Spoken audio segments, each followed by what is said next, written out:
Political power ಅನ್ನೋದು ಹೂವಿನ ಹಾಸಿಗೆಯ ಕೆಳಗಡೆ ವೈರಿಗಳು ಇಟ್ಟಿರುವ ಮುಳ್ಳಿನ ಹಾಗೆ ಅನ್ನುವಂಥದ್ದನ್ನ ಎಲ್ಲರೂ ಮರೆತು ಬಿಟ್ಟಿದ್ದಾರೆ. ಹಾಗಾದರೆ ಏನದು? ಪೊಲಿಟಿಕಲ್ ಪವರ್ ಪಡೆದು 2 ವರ್ಷಗಳ ಕಾಲ ಸಿಂಹಾಸನದ ಮೇಲೆ ಕುಳಿತಿದ್ದ ಒಬ್ಬ ರಾಜ 2 ವರ್ಷಕ್ಕೆ ಆ ಸಿಂಹಾಸನದಿಂದ ಕೆಳಗೆ ಇಳಿದ ಒಂದು ಕಥೆಯನ್ನು ಹೇಳ್ತಾ ಇದ್ದೀನಿ.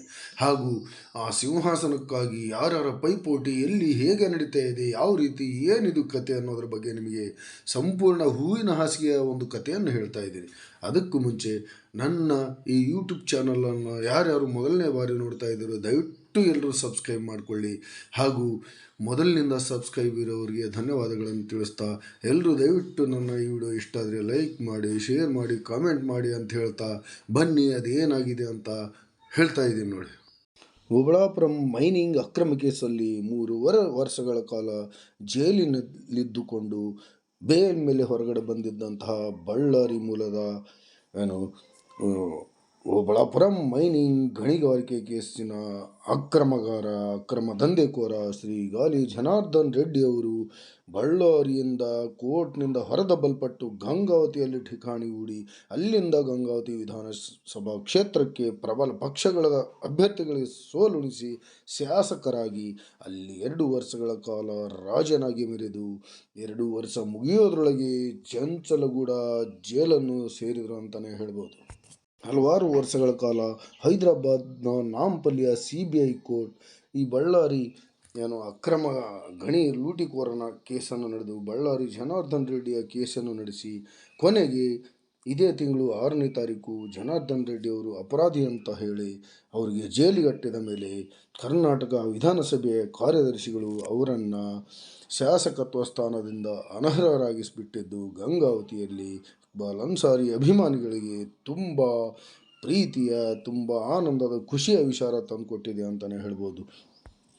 2023ರ ಕರ್ನಾಟಕ ವಿಧಾನಸಭೆ ಕ್ಷೇತ್ರದ ಶಾಸಕರ ಚುನಾವಣೆಯಲ್ಲಿ ಗಾಲಿ ಜನಾರ್ದನ್ ರೆಡ್ಡಿ ಅವರ ವಿರುದ್ಧ ಅಲ್ಪ ಅಂತರಗಳಿಂದ ಸೋತಿದ್ದ ಶ್ರೀ ಇಕ್ಬಾಲ್ ಅನ್ಸಾರಿಯವರಿಗೆ ಇದು ತುಂಬ ಖುಷಿ ತಂದುಕೊಟ್ಟಂಥ ವಿಚಾರವಾಗಿದ್ದು ಅವರು ಈಗಾಗಲೇ ರಾಜಕೀಯ ಚಟುವಟಿಕೆಯನ್ನು ಸ್ಟಾರ್ಟ್ ಮಾಡಿದ್ದಾರೆ ಅಂತಲೇ ಹೇಳ್ಬೋದು. ಅದಕ್ಕೆ ಮುಖ್ಯ ಕಾರಣವೇ ಶ್ರೀ ಗಾಲಿ ಜನಾರ್ದನ ರೆಡ್ಡಿ ಅವರ ಶಾಸಕತ್ವ ಅನರ್ಹರಾಗಿರುವಂಥದ್ದು. ಬಳ್ಳಾರಿಯ ಶ್ರೀ ಜನಾರ್ದನ್ ರೆಡ್ಡಿ ಅವರಿಗೆ ಈಗ ಒಂದು ಮುಖ್ಯ ಏನಂದರೆ ಅಪೀಲ್ ಹೋಗಲಿಕ್ಕೆ ಕೋರ್ಟಿನ CBI ಕೋರ್ಟಿನ ತೀರ್ಪಿನ ವಿರುದ್ಧ ಸ್ಟೇ ತರಲಿಕ್ಕೆ ಒಂದು ಅವಕಾಶವಿದ್ದು ಅವರು ಹೈದರಾಬಾದ್ನ ಹೈಕೋರ್ಟ್ನಲ್ಲಿ ಅಪೀಲ್ ಹಾಕ್ಕೊಂಡು ಅಲ್ಲಿಂದ ಏನಾದರೂ ಗೆದ್ದು ಬಂದರೆ ಅವರಿಗೆ ಶಾಸಕತ್ವ ಉಳಿಯುತ್ತೆ, ಇಲ್ಲದಿದ್ದರೆ ಚೆಂಚಲಗೂಡ ಜೈಲಿಗತಿ ಆಗುತ್ತೆ ಅನ್ನುವಂಥ ಒಂದು ಮಾತು ಹೇಳ್ತಾ ಆ ಒಂದು ವಿಷಯದ ಮೇಲೆ ಈ ರಾಜಕೀಯ ನಡೆ ನಿರ್ಧಾರವಾಗಿದೆ ಅಂತಲೇ ಹೇಳ್ಬೋದು. ಯಾಕಂದರೆ ಜನಾರ್ದನ್ ರೆಡ್ಡಿ ಅವರು ಆ ಸ್ಟೇಯನ್ನು ಏನಾದರೂ ತಂದರೆ ಜೈಲಿನಿಂದ ಹೊರಗೆ ಬರ್ತಾರೆ, ಹಾಗೆ ಶಾಸಕರಾಗಿಯೂ ಗಂಗಾವತಿ ಕ್ಷೇತ್ರದಲ್ಲಿ ಮುಂದುವರಿತಾರೆ, ಮುಂದೆ ಬಂದು ಜಬರ್ದಸ್ತ್ ಎಂಟ್ರಿ ಕೊಡ್ತಾರೆ ಅಂತಲೇ ಹೇಳ್ಬೋದು. ಇಲ್ಲದಿದ್ದ ಪಕ್ಷದಲ್ಲಿ ಅವರು ಜೈಲುಗೂಡು ಹಕ್ಕಿಯಾಗಿ ಜೈಲಿನಲ್ಲಿ ಕೊಳ್ತಾ ಇರಬೇಕಾಗುತ್ತೆ. ಇಲ್ಲಿ ಬೈ ಎಲೆಕ್ಷನ್ ಗಂಗಾವತಿಯಲ್ಲಿ ನಡೆಯುತ್ತೆ. ಆ ಕ್ಷಣ ಗಂಗಾವತಿಯಲ್ಲಿ ಬೈ ಎಲೆಕ್ಷನ್ ನಡೆದರೆ ಏನೇನು ಚಟುವಟಿಕೆ ನಡೀತಾ ಇದೆ ಅಂತ ನೋಡಿ. ತನಗೇನಾದರೂ ಸ್ಟೇ ಸಿಗದಿದ್ದ ಪಕ್ಷದಲ್ಲಿ ತನ್ನ ಶಾಸಕತ್ವ ಸ್ಥಾನ ಹೋಗುತ್ತೆ. ಹಾಗೇನಾದರೂ ಹೋದರೆ ತನ್ನ ಧರ್ಮಪತ್ನಿಯ ಅವರಿಗೆ ಈ ಗಂಗಾವತಿ ಕ್ಷೇತ್ರದಲ್ಲಿ ಶಾಸಕಿಯನ್ನಾಗಿ ಕೂಡಿಸ್ಲಿಕ್ಕೆ ಎಲ್ಲ ತಂತ್ರಗಾರಿಕೆಯಲ್ಲಿ ಶ್ರೀ ಜನಾರ್ದನ್ ರೆಡ್ಡಿ ಅವರು ಜೈಲಿನಿಂದಲೇ ನಿರತರಾಗಿದ್ದಾರೆ ಅಂತಲೇ ಹೇಳ್ಬೋದು. ಯಾಕಂದರೆ ರೆಡ್ಡಿಯವರಿಗೆ ಪುನರ್ಜನ್ಮ ಕೊಟ್ಟಂತಹ ಈ ಕ್ಷೇತ್ರವನ್ನು ರೆಡ್ಡಿಯವರಾಗಲಿ ಅವರ ಬೆಂಬಲಿಗರಾಗಲಿ ಬಿಟ್ಕೊಳ್ಳಿಕ್ಕೆ ತಯಾರಿಲ್ಲ ಅಂತಲೇ ಹೇಳ್ಬೋದು. ಅದಕ್ಕೆ ಮುಖ್ಯ ಕಾರಣವೂ ಇದೆ. ಈ ಜನಾರ್ದನ್ ರೆಡ್ಡಿಯವರ ಒಂದು ಲಾಭವನ್ನು ಪಡೆದು ಇಲ್ಲಿನ ಬೆರಳು ಎಣಿಕೆಯಷ್ಟು ಜನ ಮುಂದಾಗ್ತಾರೆ, ಉದ್ಧಾರರಾಗ್ತಾ ಇದ್ದಾರೆ. ಯಾಕಂದರೆ ಜನಾರ್ದನ್ ರೆಡ್ಡಿ ಅವರು ಕೊಡುಗೆ ದಾನ ಧರ್ಮಗಳಲ್ಲಿ ಎತ್ತಿದ ಕೈ ಅಂತಲೇ ಹೇಳ್ಬೋದು. ಆದರೆ ಅದು ನಳದಲ್ಲಿ ನೀರು ಸೋರಿಕೆಯಾಗುವ ರೀತಿಯಲ್ಲಿ ಕೆಲ ಹಿತಾಸಕ್ತರ ಕೈಯಿಂದ ಅರ್ಧಂಬರ್ಧ ಜನರಿಗೆ ತಲುಪ್ತಾ ಇದೆ, ಅರ್ಧಂಬರ್ಧ ಅವರ ಕೆಲವೊಬ್ಬರ ಜೇಬಿಗೆ ಸೇರ್ತಾ ಇದೆ ಅಂತಲೇ ಹೇಳ್ಬೋದು. ಯಾಕಂದರೆ 2023 ವಿಧಾನಸಭಾ ಚುನಾವಣೆಯನ್ನು ನೋಡಿದಾಗ ಅದೇ ರೀತಿಯಾಗಿತ್ತು.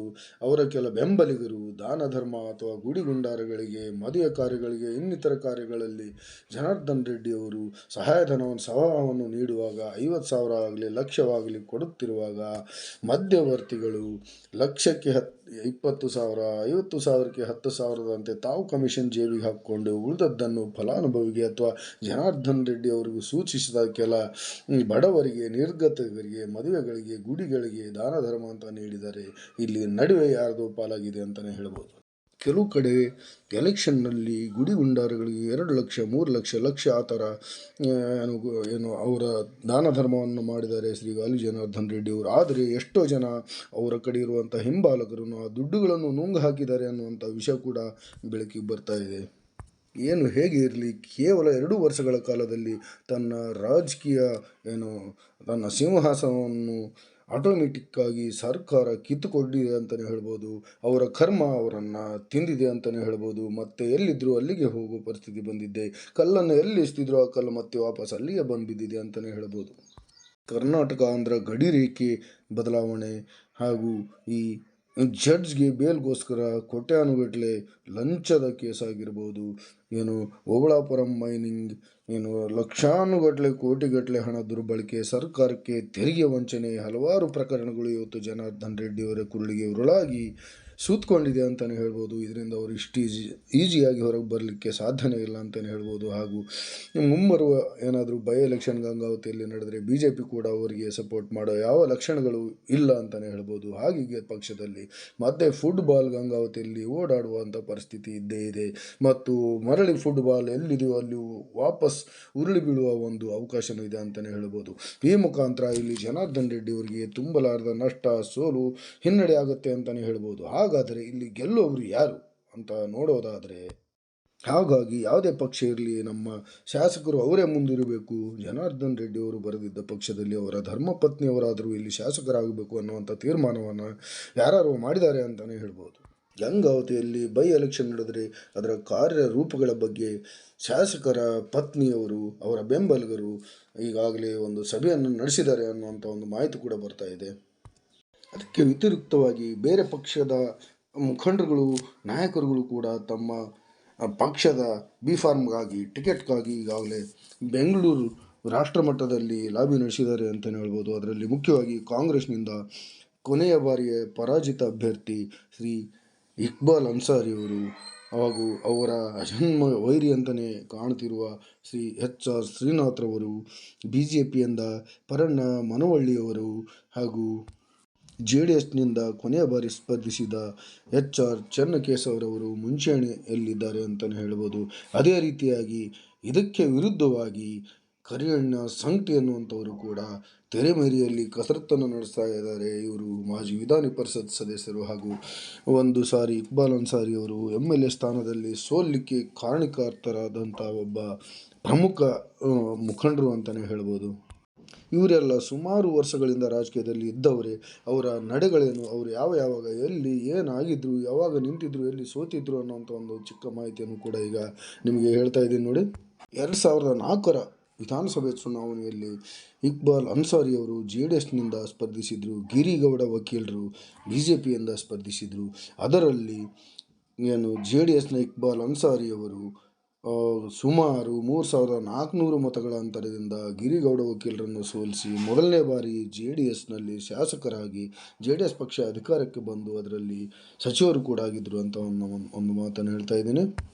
2008ರಲ್ಲಿ ಶ್ರೀ ಗಿರಿಗೌಡ ವಕೀಲರಿಗೆ ಟಿಕೆಟ್ ಕೈತಪ್ಪಿ ಪರಣ್ಣ ಮುನುವಳ್ಳಿ ಎನ್ನುವಂತಹ ರೈಸ್ ಉದ್ಯಮಿಯವರಿಗೆ BJPಯಿಂದ ಟಿಕೆಟ್ ಸಿಗುತ್ತೆ. ಅವರ ವಿರುದ್ಧವಾಗಿ ಇಕ್ಬಾಲ್ ಅನ್ಸಾರಿ ಅವರೇ ಸ್ಪರ್ಧೆ ಮಾಡ್ತಾರೆ.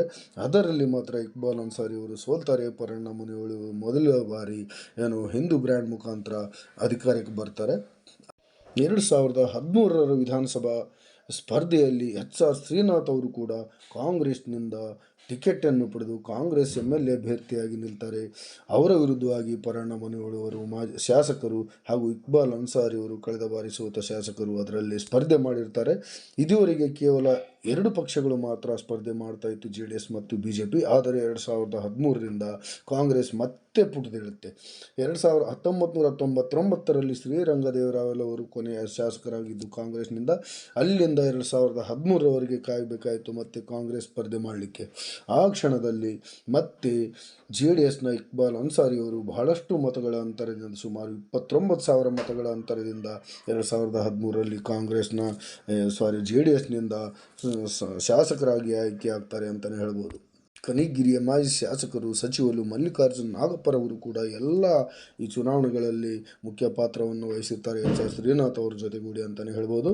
ಈ ಚುನಾವಣೆಯಲ್ಲಿ HR ಶ್ರೀನಾಥ್ರವರು ಕೇವಲ 20,000 ಮತಗಳನ್ನು ಪಡೆದು 3ನೇ ಸ್ಥಾನಕ್ಕೆ ಹೋದರೆ, 30,514 ಮತಗಳೊಂದಿಗೆ BJPಯ ಪರಣ್ಣ ಮುನಿವಳ್ಳಿ ಅವರು ಸುಮಾರು 29,000 ಮತಗಳ ಅಂತರದಿಂದ ಇಕ್ಬಾಲ್ ಅನ್ಸಾರಿ ಅವರ ವಿರುದ್ಧ ಸೋಲ್ತಾರೆ. ತದನಂತರದಲ್ಲಿ 2018ರ ಚುನಾವಣೆಯಲ್ಲಿ ಮತ್ತೆ ಕರಿಯಣ್ಣ ಸಂಕಟಿ ಎನ್ನುವಂಥ ಒಬ್ಬ ಮುಖಂಡ ಹುಟ್ಕೋತಾನೆ ಗಂಗಾವತಿ ವಿಧಾನಸಭಾ ಕ್ಷೇತ್ರದ MLA ಎಲೆಕ್ಷನ್ನಲ್ಲಿ.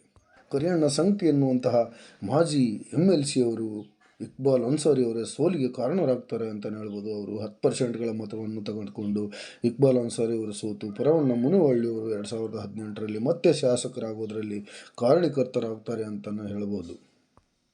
ಅಷ್ಟೊತ್ತಿಗೆ 2023ರ ವಿಧಾನಸಭಾ ಚುನಾವಣೆ ಬಂದುಬಿಡುತ್ತೆ.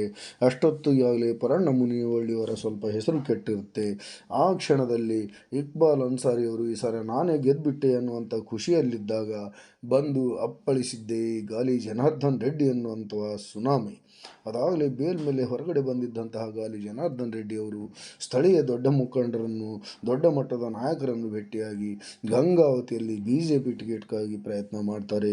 ಆದರೆ BJPಯಿಂದ ಅವರಿಗೆ ದೂರ ಇಟ್ಟ ಸಂದರ್ಭದಲ್ಲಿ ಗಾಲಿ ಜನಾರ್ದನ್ ರೆಡ್ಡಿ ಅವರು ಹೊಸ ಪಕ್ಷವನ್ನು ಕಟ್ಟಿಕೊಂಡು ಸ್ವತಂತ್ರ ಅಭ್ಯರ್ಥಿಯಾಗಿ ಸ್ಪರ್ಧೆ ಮಾಡ್ತಾರೆ. ಫುಟ್ಬಾಲನ್ನು ಚಿಹ್ನೆಯಾಗಿ ಮಾಡಿಕೊಂಡು ಗಂಗಾವತಿಯಲ್ಲಿ ಫುಟ್ಬಾಲ್ ಆಟ ಶುರು ಮಾಡ್ತಾರೆ.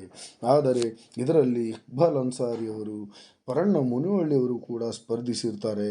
ಈ ಚುನಾವಣೆಯಲ್ಲಿ ಪರಣ್ಣ ಮುನಿವಳ್ಳಿಯವರು ಸಪ್ಪೆಯಾಗಿ ಕಂಡರೆ ಇಕ್ಬಾಲ್ ಅನ್ಸಾರಿ ಅವರು ಪ್ರಬಲವಾಗಿ ಗಾಲಿ ಜನಾರ್ದನ್ ರೆಡ್ಡಿಯವರನ್ನು ಎದುರಿಸ್ತಾರೆ. ಆದರೆ ಜನಾರ್ದನ್ ರೆಡ್ಡಿ ಅವರ ಹಣಬಲದ ಮುಂದೆ, ಅವರ ಬುದ್ಧಿಬಲದ ಮುಂದೆ ಇವರು ಸೋತು ಹೋಗ್ತಾರೆ. ಕೇವಲ 8,000 ಮತಗಳ ಅಂತರದಿಂದ ಸೋತು ಗಾಲಿ ಜನಾರ್ದನ್ ರೆಡ್ಡಿ ಅವರು ಗಂಗಾವತಿಯಲ್ಲಿ ಮೊದಲ ಬಾರಿಗೆ ಸ್ಪರ್ಧೆಯ ಮೂಲಕ ಶಾಸಕರಾದ ಒಂದು ಕೆಲಸವನ್ನು ಮಾಡ್ತಾರೆ ಅಂತಲೇ ಹೇಳ್ಬೋದು. 2013ರಲ್ಲಿ ಶ್ರೀ ಇಕ್ಬಾಲ್ ಅನ್ಸಾರಿ ಅವರು JDS ಪಕ್ಷದಿಂದ ಗೆದ್ದದ್ದೇ ಕೊನೆ. ಆ ನಂತರದಲ್ಲಿ ಕಾಂಗ್ರೆಸ್ ಮೇಲಿನ ಸಿದ್ದರಾಮಯ್ಯನವರ ಅಭಿಮಾನದಿಂದ ಕಾಂಗ್ರೆಸ್ ಪಕ್ಷಕ್ಕೆ ಸೇರ್ಪಡೆಯಾಗ್ತಾರೆ. ಆದರೆ ಸಿದ್ದರಾಮಯ್ಯನವರ ಅಭಿಮಾನ ಶ್ರೀ ಇಕ್ಬಾಲ್ ಅನ್ಸಾರಿ ಅವರನ್ನು ಯಾವಾಗಲೂ ಶಾಸಕ ಸ್ಥಾನದಲ್ಲಿ ಕೂರಿಸಲಿಲ್ಲ ಅಂತಲೇ ಹೇಳ್ಬೋದು. ಅಲ್ಲಿಂದ ಅವರ ಸೋಲು ಎದುರಾಯ್ತಾ ಹೋಯಿತು. ಅನ್ಸಾರಿ MP ಚುನಾವಣೆಯಲ್ಲೂ ಕೂಡ ಸೋತು. ಹೀಗೆ ಎಲ್ಲ ಕಡೆಯಿಂದಲೂ ಶ್ರೀ ಇಕ್ಬಾಲ್ ಅನ್ಸಾರಿ ಅವರು ಸೋತು ಸುಣ್ಣವಾಗಿದ್ದಾರೆ. ಹಾಗಾದರೆ ಈ ಸಾರಿ ಇಕ್ಬಾಲ್ ಅನ್ಸಾರಿ ಅವರಿಗೆ ಪ್ರಬಲವಾದ ಒಂದು ಅವಕಾಶ ಇದೆ ಈ ಶಾಸಕ ಆಗೋದಕ್ಕೆ ಈ ಬೈ ಎಲೆಕ್ಷನ್ನಲ್ಲಿ ಅಂತಲೇ ಹೇಳ್ಬೋದು. ಆದರೂ ಕೂಡ ಎಲ್ಲೋ ಒಂದು ಕಡೆ ಒಂದು ಸಣ್ಣ ಗುಮಾನಿ ಇದೆ. ಅವರಿಗೆ ಎಲ್ಲಿ ಮತ್ತೆ ಒಳಪೆಟ್ಟು ಬೀಳುತ್ತೋ, ಮತ್ಯಾವ ಹೊಸ ಮುಖಂಡ ಹುಟ್ಕೋತಾನೋ, ಯಾರು ಎಲ್ಲಿ ಕೆಡುತ್ತಾರೋ ಅನ್ನುವಂಥ ಒಂದು ಮಾತಂತೂ ಇದ್ದೇ ಇದೆ ಕಾರ್ಯಕರ್ತರಲ್ಲಿ. ಯಾಕೆ ಅಂದರೆ 2013ರಲ್ಲಿ ಕಾಂಗ್ರೆಸ್ಗೆ ಸಿದ್ದರಾಮಯ್ಯನವರ ಅಭಿಮಾನದ ಮೇಲೆ ಕಾಂಗ್ರೆಸ್ ಸೇರ್ಪಡೆಗೊಂಡ ಇಕ್ಬಾಲ್ ಅನ್ಸಾರಿ ಅವರಿಗೆ HR ಶ್ರೀನಾಥ್ ಅವರು, ತಮ್ಮದೇ ಪಕ್ಷದ HR ಶ್ರೀನಾಥ್ರವರು ಪ್ರಬಲ ಸ್ಪರ್ಧೆಯನ್ನು ಒಡ್ತಾ ಇದ್ದಾರೆ. ಇವತ್ತು B.Pharm ತೆಗೆದುಕೊಳ್ಳುವ ವಿಚಾರದಲ್ಲಾಗಲಿ, ಶಾಸಕ ಸ್ಥಾನದ ಎಲೆಕ್ಷನ್ನಲ್ಲಾಗಲಿ ಎಲ್ಲೂ ಈ ಇಬ್ಬರು ಹಳೆಯ ಹುಲಿಗಳ ನಡುವೆ ಹೊಂದಾಣಿಕೆ ಆಗ್ತಾ ಇಲ್ಲ. ಹೊಂದಾಣಿಕೆ ಆದರೆ ಇಕ್ಬಾಲ್ ಅನ್ಸಾರಿ ಅವರಿಗೆ ಸೋಲಿಲ್ಲ ಅಂತಲೇ ಹೇಳ್ಬೋದು. HR ಶ್ರೀನಾಥ್ ಅವರನ್ನು ಎದುರು ಹಾಕ್ಕೊಂಡು ಅದರಲ್ಲಿ ಈ ಇಕ್ಬಾಲ್ ಅನ್ಸಾರಿ ಅವರು ಸೋಲ್ತಾನೆ ಇದ್ದಾರೆ. ಅವ್ರ ಜೊತೆ ಹೊಂದಾಣಿಕೆ ಆಗ್ತಿಲ್ಲ ಅನ್ನುವಂಥ ಒಂದು ಪಾಯಿಂಟ್ ಮೇಲೆ ಶ್ರೀ ಇಕ್ಬಾಲ್ ಅನ್ಸಾರಿ ಅವರ ಈ ರಾಜಕೀಯ ನಡೆ ಈ ಬೈ ಎಲೆಕ್ಷನ್ನಲ್ಲೂ ಕೂಡ ನಡೆಯುತ್ತೆ ಅಂತಲೇ ಹೇಳ್ಬೋದು. ಅದಕ್ಕೋಸ್ಕರ ಶ್ರೀ ಇಕ್ಬಾಲ್ ಅನ್ಸಾರಿ ಅವರು HR ಶ್ರೀನಾಥ್ ಅವರ ಕಡೆಯಿಂದ ಹೊಂದ್ಕೊಂಡು ಹೋದರೆ ಅವರಿಗೆ ಗೆಲುವು ಶತಸಿದ್ಧ, ಅವ್ರಿಗೆ ಯಾರು ಬೇರೆ ಬೇಕಾಗಿಲ್ಲ ಅನ್ನುವಂಥ ಒಂದು ಮಾತು ಕೂಡ ಜನರಲ್ಲಿ ಬರ್ತಾ ಇದೆ. 2025ರ ಬೈ ಎಲೆಕ್ಷನ್ನಲ್ಲಿ ರಾಜಕೀಯ ಚಾಣಕ್ಷತನತೆ ಬಿಟ್ಟು HR ಶ್ರೀನಾಥ್ ಅವ್ರ ಕಡೆ ಅವರನ್ನು ತಮ್ಮ ಜೊತೆಗೆ ಹೋಲಿಸ್ಕೊಂಡ್ರೆ ಅವರಿಗೆ ಗೆಲುವು ಶತಸಿದ್ಧ ಅನ್ನುವಂಥ ಮಾತು ಈ ಗಂಗಾವತಿ ವಿಧಾನಸಭಾ ಕ್ಷೇತ್ರದವರ ಅಭಿಮಾನಿಗಳಲ್ಲಿ ಬರ್ತಾ ಇದೆ ಅಂತಲೇ ಹೇಳ್ಬೋದು ವೀಕ್ಷಕರೇ. ಯಾಕಂದರೆ ಯಾರ ಬಲ ಇಲ್ಲದೇ ಜೆ ಡಿ ಎಸ್ ಪಕ್ಷದಲ್ಲಿದ್ದಾಗ ಸತತವಾಗಿ ಗೆಲ್ತಾ ಇದ್ರು ಇಕ್ಬಾಲ್ ಅನ್ಸಾರಿ ಅವರು.